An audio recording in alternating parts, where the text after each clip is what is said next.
Accuracy, fluency. Accuracy का मतलब, accuracy लाने के लिए हमें ग्रामर को अंडरस्टैंड करना पड़ेगा, समझना पड़ेगा। तो सिलेबस का पहला मॉड्यूल हो गया ग्रामेटिकल अंडरस्टैंडिंग, ठीक है।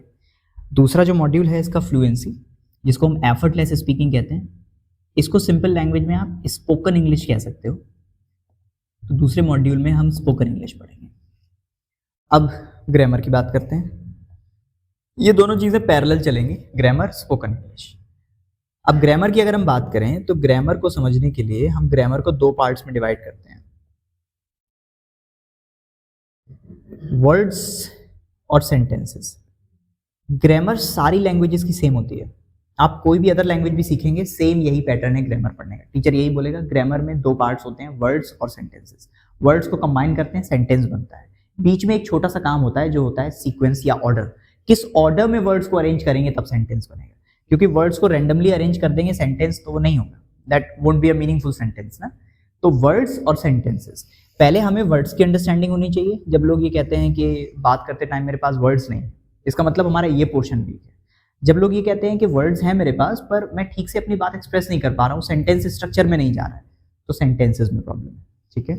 आपकी जो मैंने काउंसलिंग करी, मैंने देखा कि आपके सेंटेंसेस बन रहे हैं पर सेंटेंसेस में एरर्स हैं। मतलब हमें सेंटेंस की अंडरस्टैंडिंग सही करनी है। वर्ड सीक्वेंस में है पर एरर्स हैं, ठीक है, वहां पे काम करना। वर्ड्स की अगर बात करें तो इंग्लिश लैंग्वेज में जितने भी वर्ड हैं, जितने भी, उनको हम टोटल 9 कैटेगरीज में डिवाइड कर सकते हैं। 9 टाइप्स, मतलब मोटा मोटा 9 तरीके के शब्द होते हैं। कौन कौन से हैं इसकी बात करेंगे आगे। सेंटेंसेस की बात करें तो there are 5 types of sentences. अब वर्ड्स की बात करते हैं तो सबसे पहले इंग्लिश लैंग्वेज की शुरुआत होती है ए, एन और द से। ये जो सेशन है हमारा, जो ये ग्रामर का सेशन है, ये पूरा सेशन डाउट क्लियरिंग सेशन है। मतलब इसको पढ़ने का पर्पज सिर्फ इतना सा है कि मैं 1 बाय 1 आपको टॉपिक, स्टार्टिंग यहाँ से होती है, ये फर्स्ट टॉपिक है ना। ग्रामर की कोई book low, this is the starting. मैं 1 बाय 1 टॉपिक्स आपके साथ डिस्कस करता जाऊंगा, आप अपने डाउट्स क्लियर करते जाइए। जैसे ही हम ये 9 types of words, 5 types of sentences finish करेंगे, आपकी ग्रामेटिकल अंडरस्टैंडिंग एकदम एक्यूरेट हो जाएगी। फिर हमें बस इतना करना है कि बोलते टाइम याद रखना है कि गलती ना हो, उसकी प्रैक्टिस करनी होती है। इतना सा, मतलब बहुत ज्यादा कोई बहुत रॉकेट साइंस नहीं है, एज सिंपल एज दैट, बस वो याद रखने वाली चीज है। अब ए एन द, सबसे पहले ये हो गए। इसके बाद कैटेगरी आती है चीजों के नाम, जैसे कि ये बॉटल है। तो इस तरीके के वर्ड जो किसी चीज का नाम होते हैं, वो कुछ भी हो सकता है। मतलब बॉटल है, एक नाम है, चेयर है, हर चीज का एक नाम होता है। तो एक कैटेगरी में हम सारे नाम लिस्ट कर देते हैं, तो इसको हम इंग्लिश में आर्टिकल्स कहते हैं। इसका टॉपिक का नाम आर्टिकल्स है। इसको हम नेम्स कह सकते हैं, नेम, चीजों के नाम।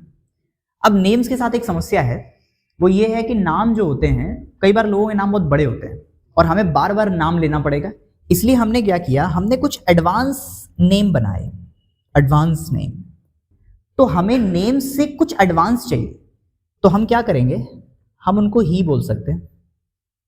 इसीलिए इनको एडवांस नेम कहा जाता है, क्योंकि हमें किसी का नाम लेने की जरूरत नहीं पड़ती।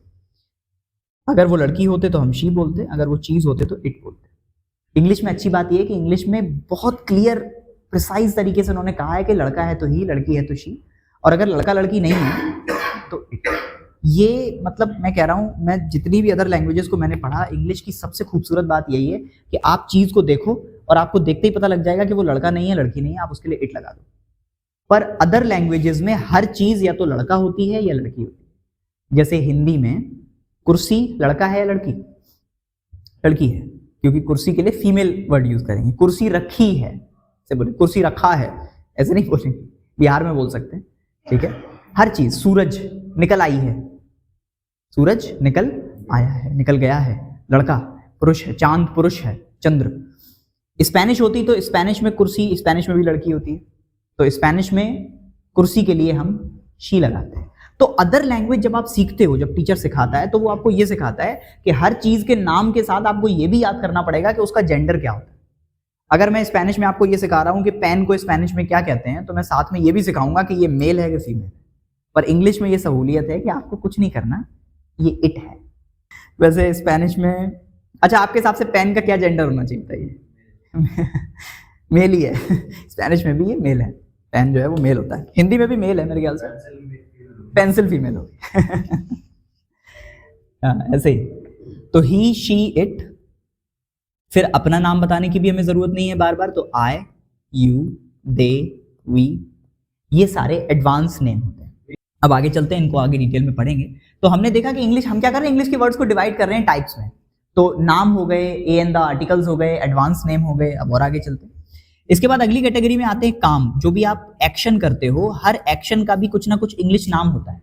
जैसे इस समय मैं पढ़ा रहा हूं, और पढ़ाने को इंग्लिश में हम टीच कहते हैं। बोलना, स्पीक, भागना, रन, हर एक्शन का एक नाम है। तो ये वाली कैटेगरी एक कैटेगरी बन गई जिसमें सिर्फ एक्शन है। ये सबसे इंपॉर्टेंट बस यही है इंग्लिश में, नाम या उनकी जगह पे उनके एडवांस नेम यूज होते हैं, और काम, ये सबसे इंपॉर्टेंट है। अब इसके बाद शुरू होते हैं एक्स्ट्रा वर्ड जो सपोर्ट के लिए होते हैं। जैसे कोई दौड़ रहा है, somebody is running, और वो बहुत तेज दौड़ रहा है, और आप उससे कह रहे हो भाई थोड़ा धीरे। तो धीरे जो है ये क्या है, ये हमें ये बता रहा है कि काम को करना कैसे है। तो हम क्या बोलेंगे, रन स्लोली। तो इस तरीके के word, slowly, fast, quickly, smartly, कि किसी काम को करना किस तरह से है, इस तरीके के भी वर्ड्स होते हैं। तो इनको आप कह सकते हो how to do.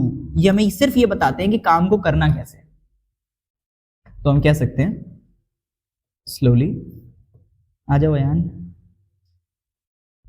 Fast, quickly, loudly. ये इनका मीनिंग ही तब निकलेगा जब इनके साथ हम कोई एक्शन अटैच करेंगे।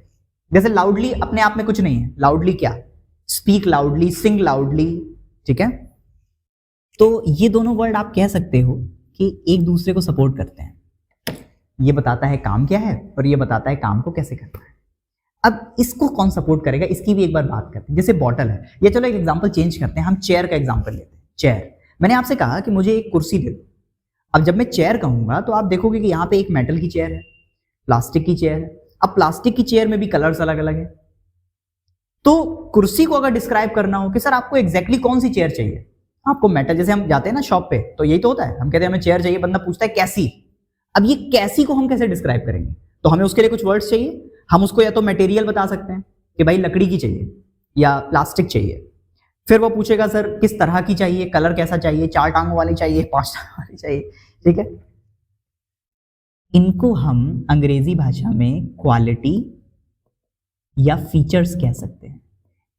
हर व्यक्ति को, हर चीज को, हर एक नाम के साथ आप कोई ना कोई क्वालिटी या फीचर एसोसिएट कर सकते हो। जैसे इसको हम फोन बोलेंगे, पर इसके साथ हम एक फीचर अटैच कर देते हैं स्मार्ट।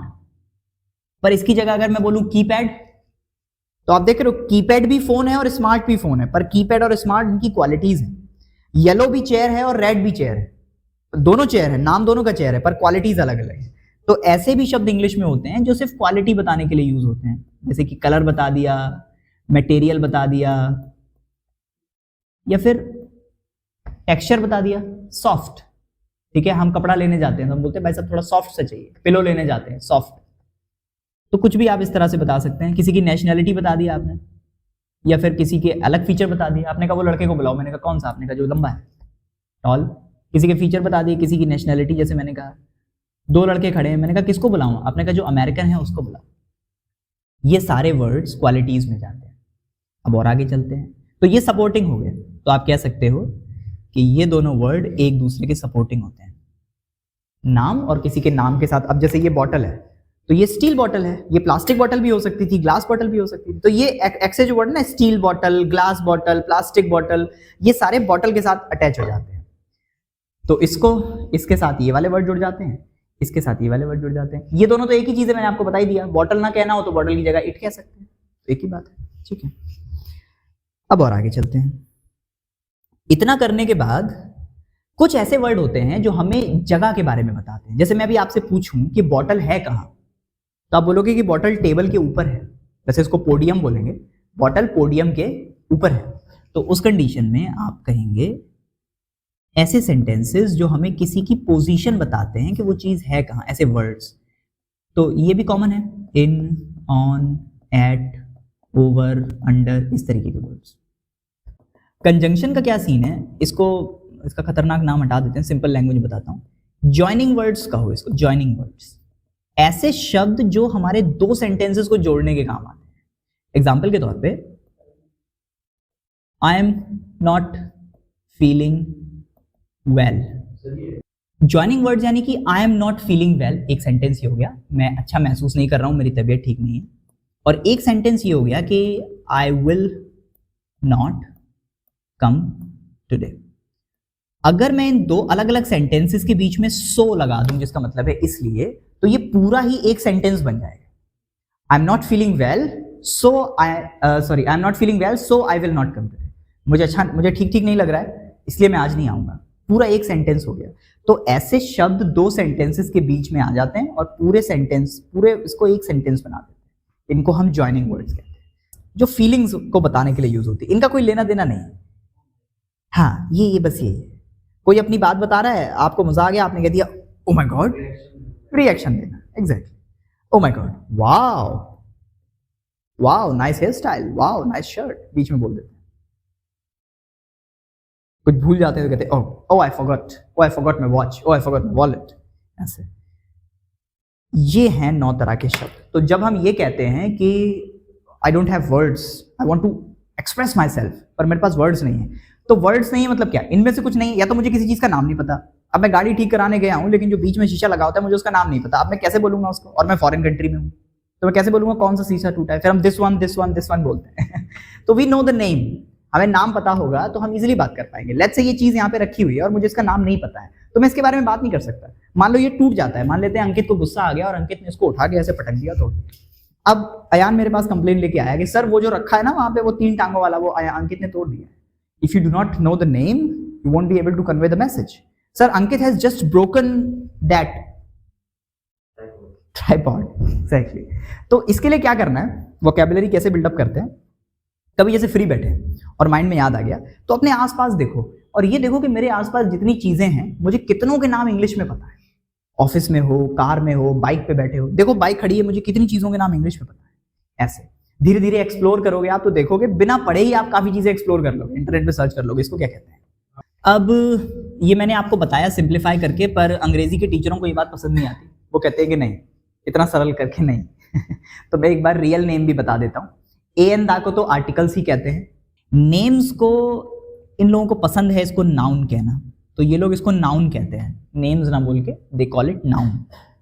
एडवांस का मतलब होता है प्रो और नेम का मतलब होता है नाउन, तो एडवांस नेम को ये लोग कहते हैं प्रोनाउन।